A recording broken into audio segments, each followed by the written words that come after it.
আগে বলছেন হুজুর কেমন কথা বলছেন, বিবির সাথে মিলন করাটা কি সাদকা হয় নাকি হয়? এটা ফের কেমন কথা?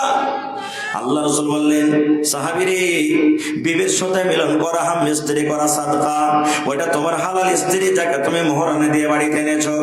দয়ার রাসূল বললেন, বাবারে, তোমার বিবির সাথে যদি তুমি মিলন না করে ওয়াপার বেটি ছেলের সাথে যদি তুমি মিলন করো, তোমার গুনাহ হবে, জিনা হবে কি হবে না? বলেন তো হবে কি হবে না? সাহাবায়ে কেরাম বলছেন, ইয়া রাসূলুল্লাহ, হবে। আমি যদি নিজের বিবিকে বাদ দিয়ে অন্যর বিবির কাছে চলে যাই, আমার গুনাহ হবে, পাপ হবে। এবার নবী বললেন, সাহাবীরে, ওয়াপার বিবির কাছে যাওয়াটা যেমন গুনাহ পাপ হয়, ওই কাজটা যদি তোমার নিজের পাইয়ারের সাথে করো, তাহলে তোমার কেন সাদকা নেকি হবে না? বিবিটা হলো কি একটা নিয়ামত, আল্লাহর দেওয়া একটা নিয়ামত। বিবি সম্পর্কে আপনাকে কিয়ামতের দিন জিজ্ঞাসা করবেন, বিবির তুমি কতটুকু হক আদায় করেছো, বিবির কতটুকু হক আদায় করেছো।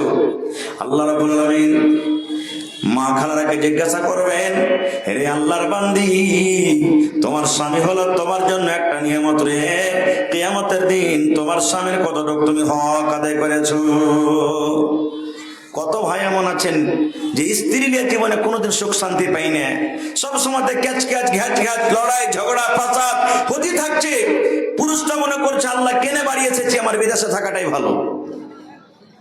আপনি 5 লাখ টাকা মাস ইনকাম করেন, স্ত্রী যদি নেককার না হয়, জীবনটা আপনার সুখে কাটবে? জোরে বলেন, কাটবে? নূহ নবী একজন নবী, 1000 বছর পর্যন্ত দুনিয়াতে বেঁচেছেন, নিজের বিবিকে নিয়ে জীবনে কোনোদিন সুখ পাইনি, কোনোদিন সুখ পাইনি। ওয়াজ করে আসতেন, মজলিসে যেতেন, নূহ নবী ওয়াজ করতেন, ওয়াজ করে যেমন বাড়ি গেলেন, অন্য পাক দিয়ে এসে তখন বলতেন, এ গ্রামের ভাই, আর ওই পাগলটা তোমরা কথা শুনছো, ওয়াজ শুনছো, আর বার্তা আমি হয়েই চলছি, যেটা মায়ালোকের ভাষা। কহেন নিজের স্ত্রী যদি নিজের পুরুষের ব্যাপারে এরকম কথা বলে, ওর কথা কেউ মানবে যে ভাই? কেউ মানবে না। কো ভাই মুসলমান, আল্লাহ নবীর জামানাতে একটা বাপ নিজের বেটির বিয়া দিবে, বেটি বলছে, আব্বাজি আমি বিয়া করব না, আমি বিয়াতে রাজি নাই। বেটি ছেড়ে দিচ্ছে, আমি বিয়া করব না, আমি এখন বিয়া করব না। বাপ নবীর দরবারে চলে গেলেন, নবী গো, আমি বেটির বিয়া দিবা মনে করেছি, কিন্তু আমার বেটি রাজি নাই, আপনি একটু বুঝান তাকে। আল্লাহ রাসূল বললেন, তোমার বেটিটাকে আমার কাছে নিয়ে এসো। বেটিকে সাথে করে নবীর দরবারে চলে গেলেন। আল্লাহ রাসূল বললেন, হে আল্লাহর বান্দী, এটা তোমার কে? বলছে, ইয়া রাসূলুল্লাহ, এটা আমার আব্বা। বলছে, তোমার আব্বা তোমার বিয়ে দিবার কথা বলছে নাকি? বলছে, জি। তুমি কি বলছো? বলছে, নবী গো, আমি বিয়েতে রাজি নাই, আমি কিন্তু এখনো বিয়ে করব না। এবার নবী বললে, কেন করবে না রে মা? তোমার আব্বা তোমার জন্য একটা ভালো জামাই ধরেছি, তোমার আব্বা তোমার জন্য একটা ভালো ছেলে খুঁজেছে, তুমি রাজি হয়ে যাও, তোমার আব্বার কথা মেনে নাও, তুমি বিয়েটা করে নাও। এই আমার মায়েরা, খালারা, শুনেন, এইবারে সেই বেটি ছেলে বলছে, নবী গো, ধরেন আমি বিয়ে করে নিলাম, আমার বিয়ে হয়ে গেল, বিয়ে হওয়ার আগে আমি একটা জিনিস জানতে চাই গো নবীজি। বলছেন, কি? বলছেন, আল্লাহর নবী গো, আমার যখন বিয়ে হয়ে যাবে, যে আমার স্বামী হবে, আমি যার বিবি হব, আমি যখন শ্বশুরের বাড়িতে চলে যাব, আমার যে স্বামী হবে, ওই আমার স্বামীর আমার পরে হক কি রয়েছে নবী গো? আমার কতটুকু কথা আমার স্বামীর মেনে চলতে হবে, আমার স্বামীর কতটুকু কথা আমাকে শুনতে হবে, আমার স্বামীর কথা মতো কতটুকু আমাকে চলতে হবে, একটু দয়া করে বলেন, কারণ এই ব্যাপারে আমার কোনো জ্ঞান নাই। আল্লাহ রাসূল বললেন, মহিলারে, তোমার উপরে তোমার স্বামীর অতটুকু হক রয়েছে, তোমার উপরে তোমার স্বামীর অতটুকু হক রয়েছে রে মহিলা। যদি তোমার স্বামীর শরীরে ঘা হয়ে যায়, তোমার স্বামীর শরীরে ফোট হয়ে যায়, আবে ঘা পেকে গেছে, ফোট পেকে গেছে, ওই ফোটটা পেকে গেছে, চুইছে, রক্ত বইছে, পুজ চুইছে, আল্লাহ রাসূল বলেছেন, হে আল্লাহর বান্দি, তো ওই সময়তে তোমার স্বামী যদি বলে, বিবি রে, তুমি আমার ঘাটাকে সাফ করে দাও, তুমি আমার এই পাকা ঘাটাকে সাফ করে দাও, মুছে দাও। কি দিয়ে মুছবে? কাপড় দিয়ে মুছবে না, পানি দিয়ে সাফ করবে না, তুলা দিয়ে সাফ করবে না। আল্লাহ রাব্বুল আমিন তোমাকে জিহ্বা দিয়েছে, বিবি রে, এই জিহ্বা দিয়ে চেটে চেটে চেটে তুমি সাফ করে দাও। আমার নবী বলেছেন, মহিলা, তুমি ইনকার করতে পারবে না, এরকম কাজ আমি করতে পারবো না। তোমার স্বামী যদি তোমাকে বলে জিহ্বা দিয়ে চেটে চেটে সাফ করতে হবে, তাহলে তোমাকে জিহ্বা দিয়ে চেটে চেটে তোমাকে সাফ করতে হবে। এতটুকু হক রয়েছে তোমার উপরে তোমার স্বামী। কিন্তু হকটা কখন আদায় করবে? পড়ালেখা হবে বেটি ছেলে তাহলে তো যে ভাই, আর ও জানে না কেমন করে হক আদায় করবে। হ্যাঁ, না হইলে কেমন হবে জানেন? এর আগে হয়তো আমার ইউটিউবের মাধ্যমে শুনেছেন ঘটনাটা। একটা হুঁচলি বেটি ছেলে জালসা শুনতে গেছে, জীবনে জালসা শুনতে যাই নিব।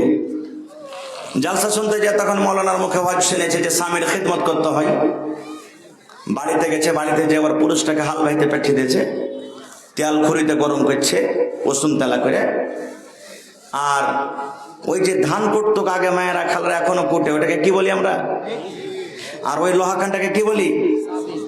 হ্যাঁ, ও মাথাখান চেড়ে দিয়েছে আর খুব তেল মাখে চলে। ওইটা কি মনে করেছে ও যে ওর খেদমত করতে হয়। এবারে তেল মাখাইছে, ভোর হয়েছে, ওর বহিন বেটা মাদ্রাসার পড়ালেখা ছেলে খালার বাড়ি বেড়াতে গেছে। আমাদের মতন তো না, হুড়মুড়িয়ে বাড়তে চলে যাবো, পারমিশন নিচ্ছে। খালা বাড়তে আছিস গে? হ্যাঁ বাপ আছি, স্বামীর খেদমত করছি। ছেলেটার মন কি হার খালুর খাস্তানা হয়ে গেছে বুঝি, ওর খেদমত করছে। তো এখন এই টাইমে বাড়িতে যাওয়া ঠিক লাগে, একটু ঘুরে ফিরে আসি। এই চলে গেল আপনার এই চকটার নাম কি? টাপ্পু চক। চকে গেল চাটা খেয়ে, তখন এই 7 ঘন্টা পরে বলছে খালা কি করছিস? চলে বাপ, স্বামীর খেদমত করছে। এই ছেলেটা মনে করছে হবে 8 ঘন্টা থেকে আমার খালুর খেদমত করছে। কয় বিঘা হাল চাষ করেছে, যতক্ষণ থেকে খেদমত হয়নি। বাড়িতে যা দেখছে, ওরে আল্লাহ, হদমা খালুর মাথা ছেড়ে দিয়েছে আর ওকে তেল মা খেয়ে নিচ্ছে। ওই যে হাগে খালা কি করছিস? ওই যে কইস না বাপ, হোসেন আল্লাহ ওয়াজ করেছে যে স্বামীর খেদমত করতে গেলে জান্নাত পাওয়া যাবে, তাই খেদমতটা করছে আল্লাহ যদি জান্নাত দেয়। কই যে হাই রে হুদুমের বেটে হুদুমের, তোর কোনো হুঁশ নাই। কই যে কেন রে বাপ? কই যে মৌলানা ওয়াজ করেছেন স্বামী ওই খালু হাল বাইতে গেছে, ও যখন হাল বেয়ে আসবে 11টা 12টার সময়, ওকে খাইতে দিবি, ওকে পানি দিবি, ওর গা হাত চেপে দিবি, ওকে তেল মাখিয়ে দিবি, ওর সেবা যত্ন করবি, ওকে খুশ রাখবি, তো জান্নাত পাবি। আর এটা ঠিকই স্বামী এর সেবা করে খালি ধান কোটা হবে। তখন কই যে লেড়ার বেটা লেড় স্বামী করেছে, ভাত আর কইতে কি হয়েছিল? হ্যাঁ, তা আমি স্বামী বলছি, যদি পড়ালেখা জ্ঞানী হুঁশিয়ার যদি মেয়ে ছেলে না বাড়িতে আনে, তো এরকমই এমন করে তেল গরম করে মাথাতে দিবে না যে গোটা চুল আছে সব কিছু জ্বলিয়ে যাবে আপনার। সুবহানাল্লাহ। তো ভাইরা আমার, নেককার বিবিকে বাড়িতে আনা দরকার আছে। এই বর্তমান যুগে আমরা বলছি বেটি ছেলেকে পড়িয়ে লেখে কি করবো, যেমন বিষয়, হ্যাঁ ই তো পরের বাড়ির যায়, যতদিন আছে বাড়িতে আছে বিয়ে দিয়ে দিব, শ্বশুর বাড়ি চলে যাবে। আর শ্বশুর বাড়িতে যা গোবর তুলবে, ছাই তুলবে, রুটি বানাবে, তাই তরকারি করবে। এরা কেবল পড়িয়ে কি করবো? রে মুসলমান ভাই রে, আল্লাহ নবীর জামানাতে মেয়ে ছেলেরা কত পড়ালেখা হয়তো করে। বন্ধু একটা হাদিসের কথা বলবো মাত্র। আল্লাহর নবীর জামানাতে একজন সাহাবী ছিলেন, যে সাহাবের নাম হলো সাফওয়ান বিন মুআত্তাল রাদিয়াল্লাহু তাআলা আনহু। একজন সাহাবী, ভালো করে শুনবেন, সাহাবীর নাম সাফওয়ান বিন মুআত্তাল রাদিয়াল্লাহু তাআলা আনহু। ওই সাহাবীর বিবি আল্লাহর নবীর দরবারে কেস করতে চলে গেলেন। আল্লাহর নবীর দরবারে কেস করতে গেলেন সেই সাহাবীর বিবি। কিসের কেস? পুরুষের ওপরে কেস করতে গেলেন, স্বামীর ওপরে। এখনকার যদি কোনো মা খালা কোনো পুরুষের ওপরে কেস করতে যায়, ওকে ভাত দিবেন ভাই? ইমানদারির সাথে বলেন, ভাত দিবেন বাড়তে? বাড়িতে এসে চল রে হলে বেটি হলে তো মায়েরা কাঠ করে ধরিয়ে দেবো। হ্যাঁ, এরকমই আমরা কথা বলবো। এবার কেস করতে যে যাইছে নবীর দরবারে, ওর পুরুষটা কিন্তু বসে আছে নবীর পাঞ্জরে। নবীর পাঞ্জরে আগে থেকে বসে আছেন। আপনি বলেন তো, এক তো পুরুষের শিকায়ত করা, অভি তার সামনে, এর মানে বুঝতে হবে কত সাহস নাকি। এবারে সালাম দিলেন, আসসালামু আলাইকুম রহমতুল্লাহ। নবীজি বললেন কি ব্যাপার, কে তুমি? এবার মহিলা বলছেন, আল্লাহ নবী গো, সাফওয়ান বিন মুআত্তাল আমার স্বামী, নিজের পরিচয় দিয়ে বলছেন, এই যে আপনার পাঞ্জরে বসা আছেন, এই যে আপনার পাঞ্জরে বসা আছেন সাফওয়ান বিন মুআত্তাল, এটা আমার স্বামী। আমি আমার স্বামীর ওপরে 3খানা কেস করতে এসেছি নবী গো, 3খানা শিকায়ত নিয়ে এসেছি। কয়টা? জোরে বলেন। এক নম্বরে নবী গো, আমি যখন নামাজ পড়ি আমার স্বামী